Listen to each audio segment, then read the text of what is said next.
This week, a group of people who passed away in New Orleans a century and a half ago will be laid to rest. And tonight's Spotlight, Meg Ferris has the story of why so much time has passed and a group of people determined to make sure that 19 forgotten souls are never forgotten again. Henry Allen, 17 years old. Henry Anderson, 23 years old. One by one, the names of 19 people who died more than 150 years ago in New Orleans were announced at a gathering at Dillard University.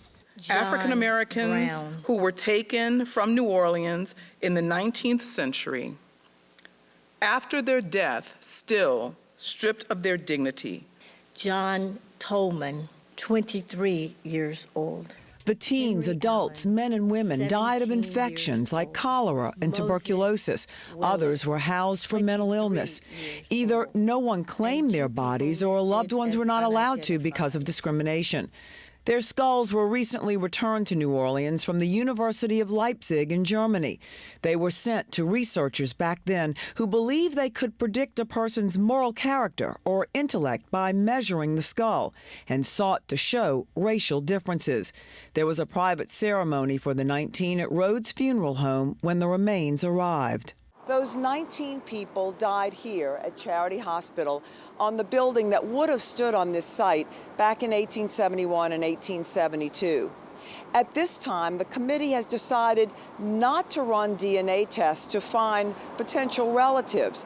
That's because a piece of bone would have to be removed from those skulls to do the DNA analysis. And they've just decided right now they don't want to do that. But in the future, that may happen, especially if we start finding people coming forward saying maybe we're related. The Cultural Repatriation Committee has worked for 2 years, combing through Charity Hospital records to figure out who they are. 17 have been identified. UMC, which runs the 289-year-old charity system, is helping. We can't rewrite history. The times were what the times were at the time, but we can always look back and figure out ways that we can embrace and make things as right as we can. This Saturday, there will be a jazz funeral, and the 19 will be buried in the Katrina Memorial at Charity Hospital Cemetery on Canal Street.